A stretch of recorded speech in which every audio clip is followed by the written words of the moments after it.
Hey there everyone, welcome back to Utility Sports. Today is the day. The NBA draft is upon us, and I wanted to share some of my best fits for the 2024 NBA draft. I'm extremely excited for this video.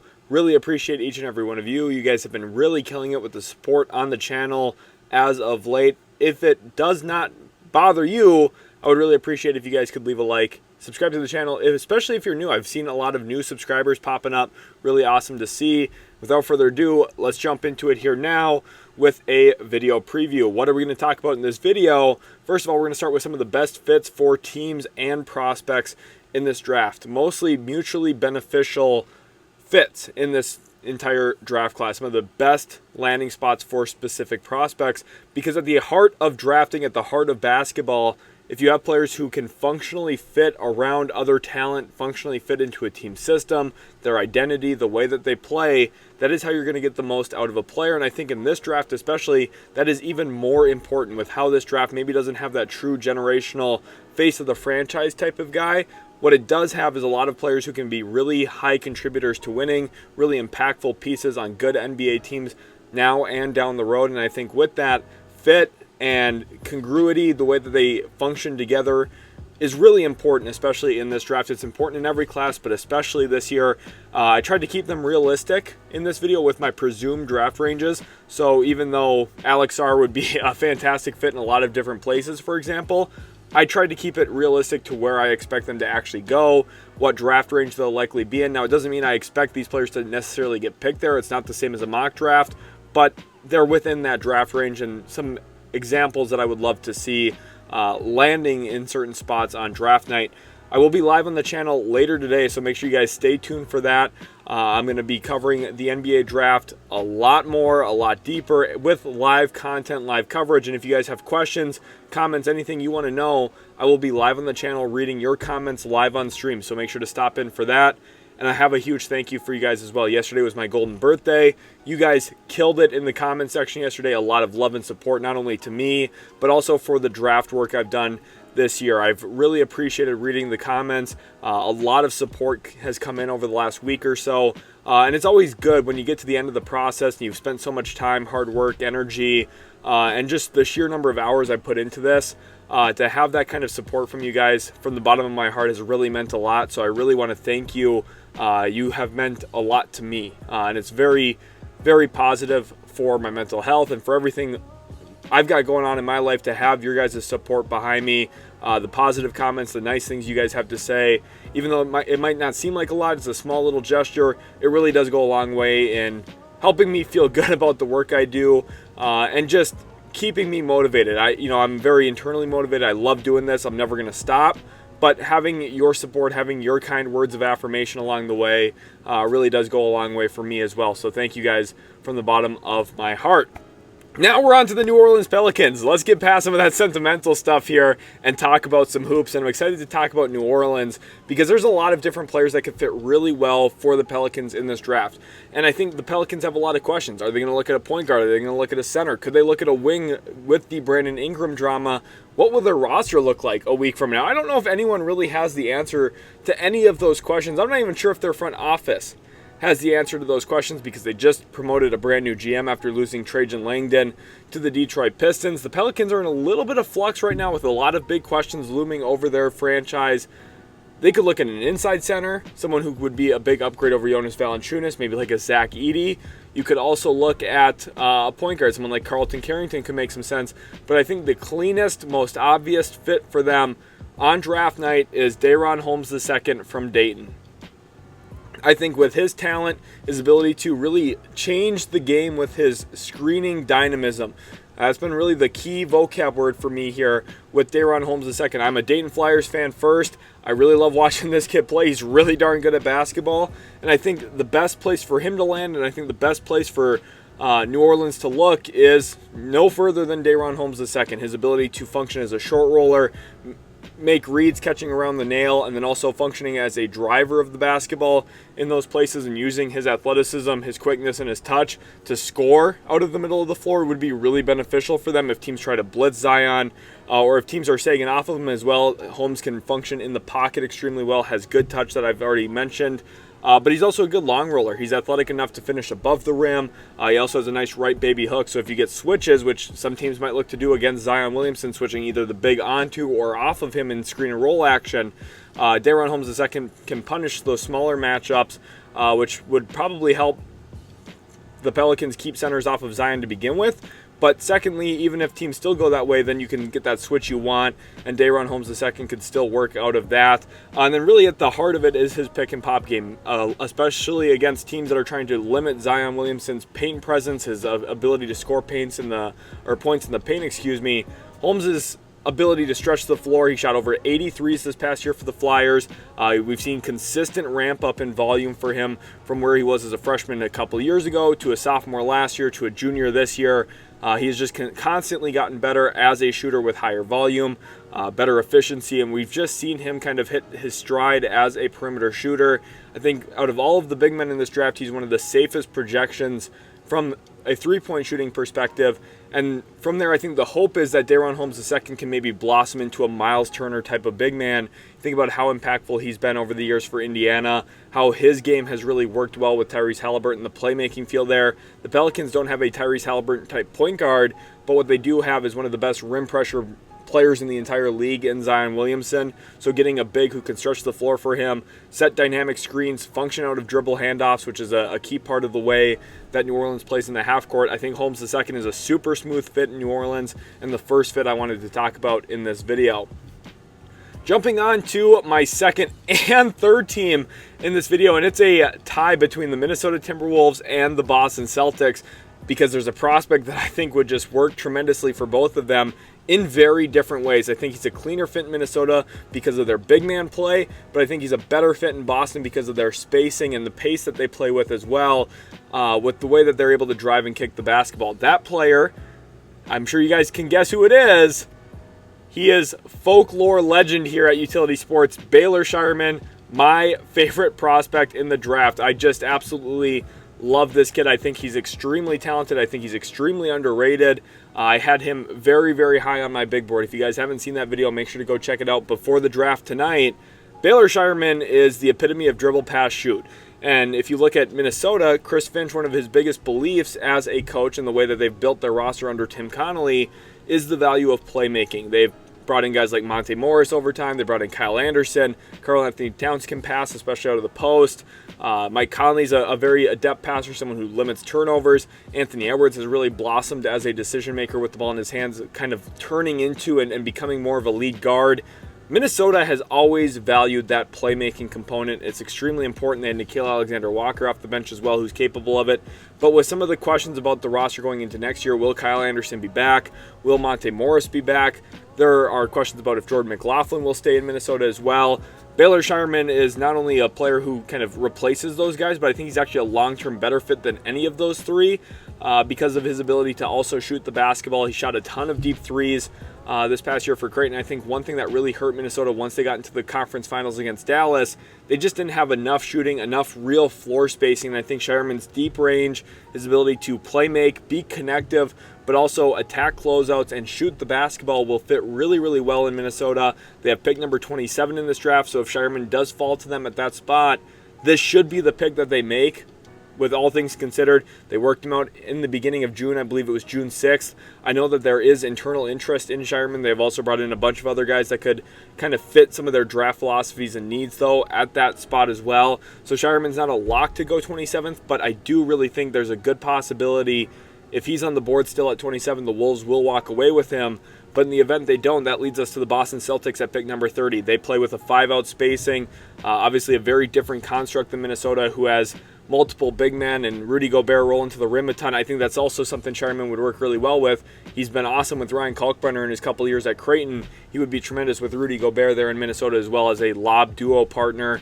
Would just be fantastic. But for Boston, it's a different team construct, right? But the spacing, I think, would really play into Baylor Scheierman's ability as a shooter. His movement shooting capabilities would be really on display there. And then I also think his ability to drive, even if he gets cut off, he does a good job maintaining his dribble, keeping his dribble alive, and then finding cutters off of that would be fantastic. You think about how Drew Holiday kind of dissected the Dallas Mavericks in the finals as a cutter, a play finisher in some of those areas. Derek White does a pretty good job of that as well. Jaylen Brown, Jason Tatum, both super athletic. And this is where I talk about guys who have the dribble, pass, shoot component in their game.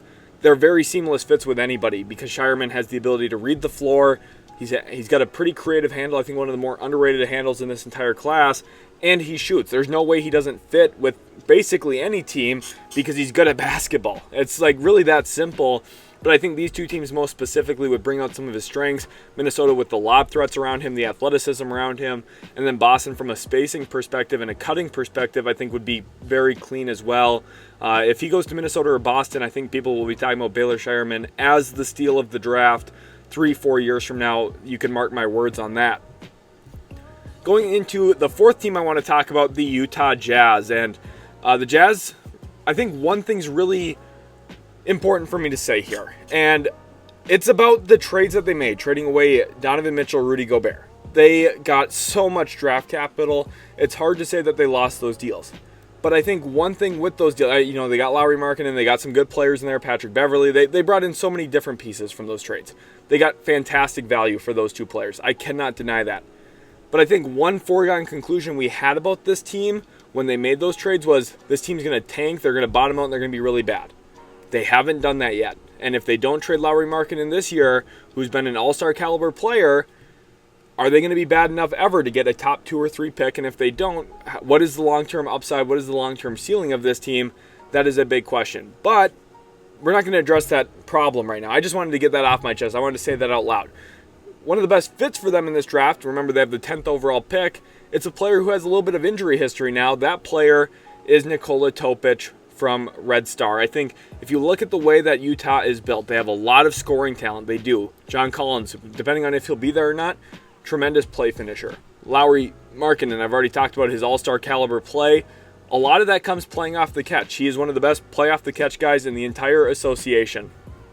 A lot of that then comes as a result of him scoring off of assists and scoring off of playmaking from others. Imagine how good he could be if he had one of the best passing point guards in the league and one of the best passing point guards in recent draft history. Nikola Topic has tremendous feel. He can read the entire floor. He's got fantastic size.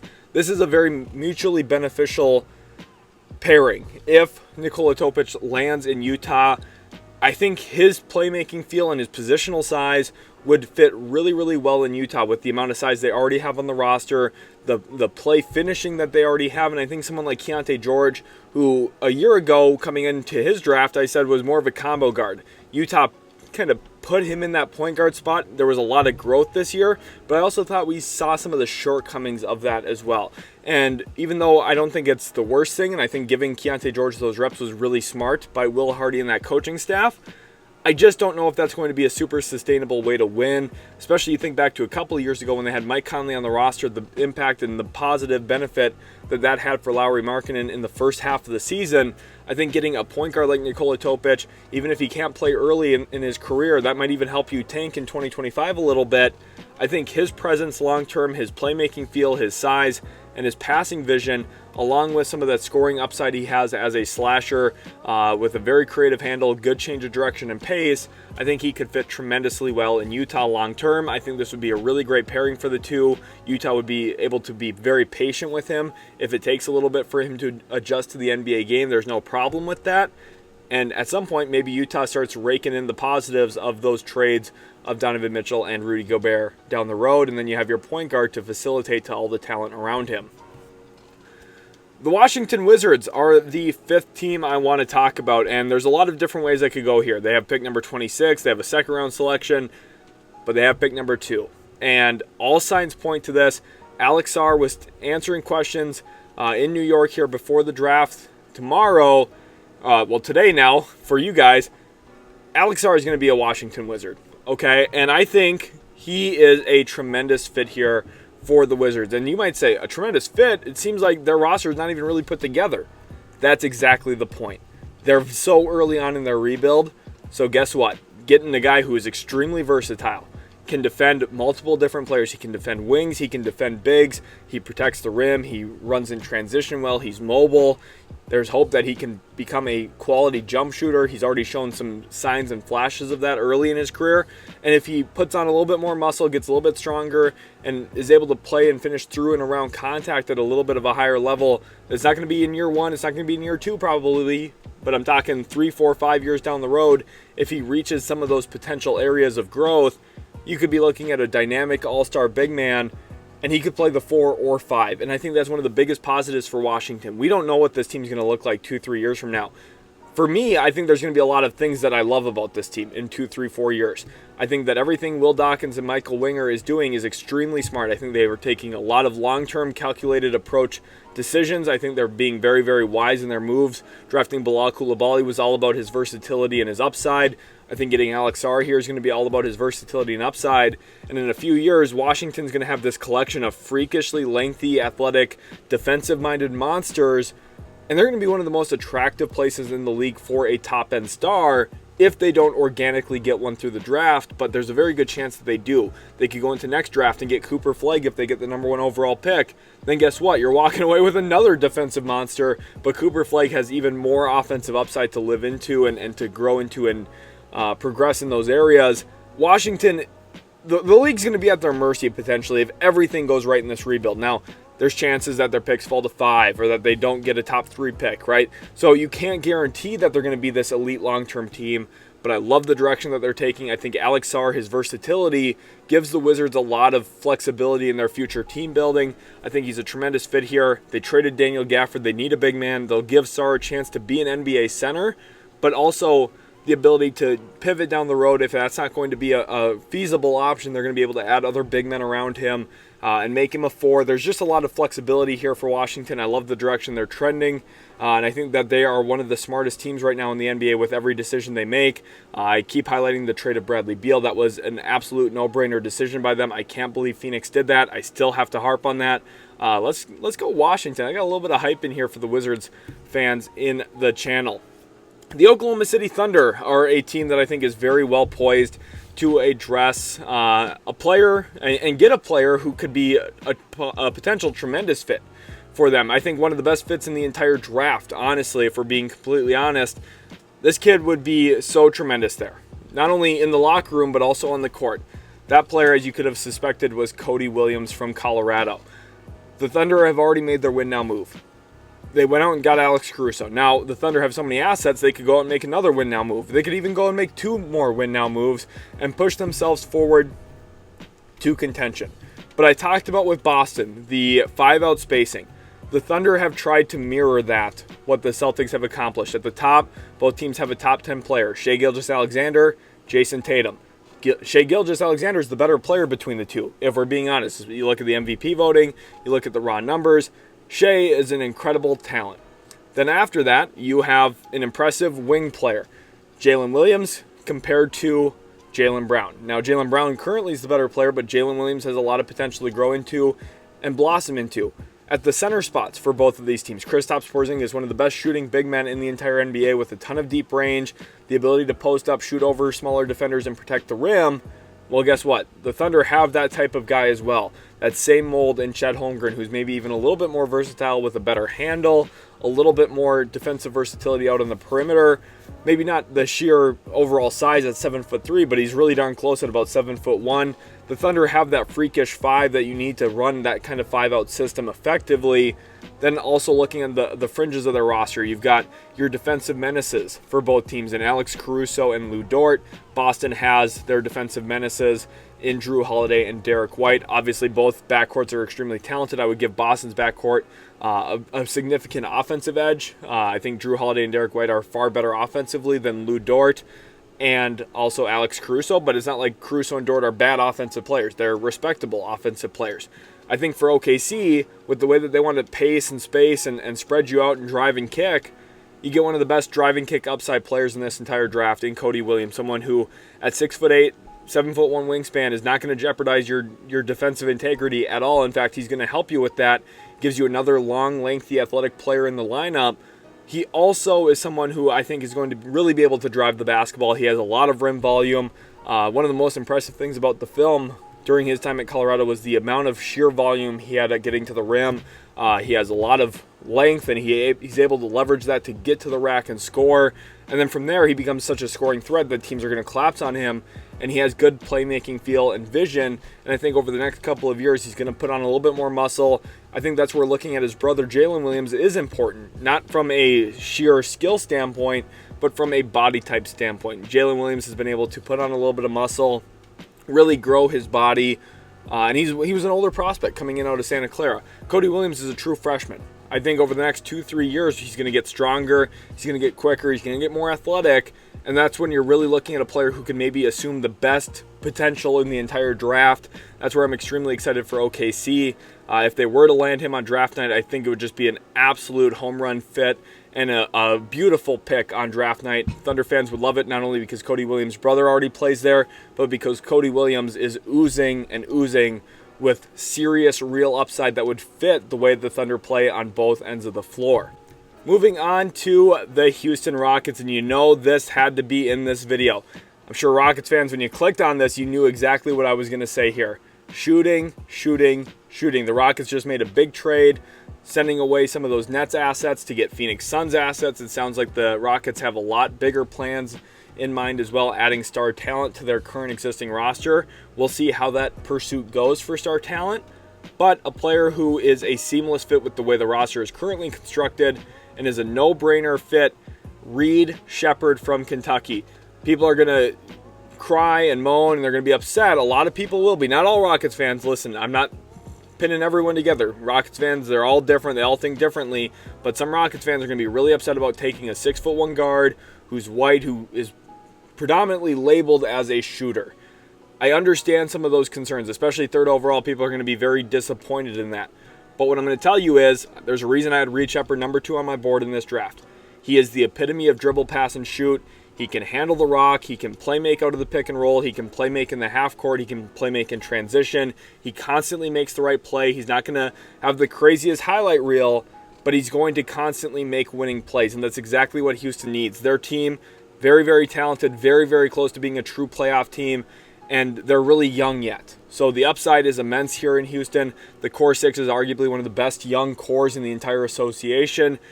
What they're lacking is shooting, and that's where Sheppard makes a ton of sense. And the fact that he fits so well makes people think that this is solely a pick for fit. It is not. It is also a pick on talent.